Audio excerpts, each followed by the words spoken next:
Welcome to the final part of our investment growth series. Today we're going to be discussing the true cost of owning an investment property portfolio. So Shashana, I've got a client considering purchasing a $500,000 investment property in the Maylands area. It's going to be an established property. What are some things that they're going to need to consider when looking at the true costs of owning an investment property? So firstly, depending on the type of the property, if it is a strata title property, you need to budget for strata levies.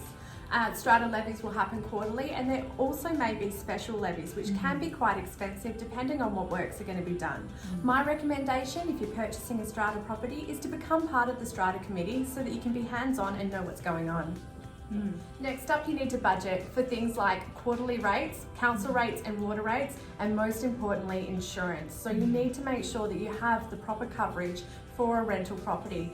The insurance that you have for the home that you live in won't necessarily be the same policy as you need to be an investor. And Shashana, what about property management fees? What can our clients expect? Yeah, so you can expect to be paying a management fee and leasing fees. So we can give you a proposal and then you can do your sums based on that. And this final one's a really big one that often people overlook. What can you tell us about planning for maintenance? Maintenance may be the biggest cost that you have as an investor. So there's two types of maintenance. The first type is general maintenance. That's things like dripping taps and hot water system replacements.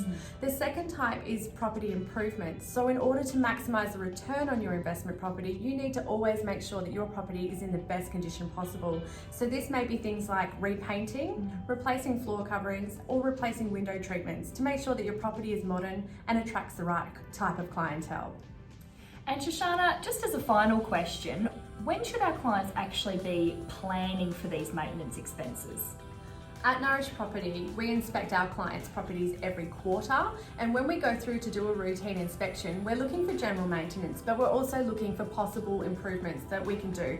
We need to maximise your rental return, but we also need to try and help you keep a tenant long term. So if there's anything we can do during the tenancy, we will give you recommendations and arrange multiple quotes. For major works that may be done while the property is vacant between tenancies, we can plan this in advance and coordinate it for you. Thanks for joining us on our Investor Growth series. Please take the time to check out our other YouTube videos.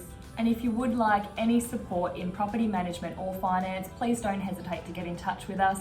We both look forward to supporting you on your investment journey.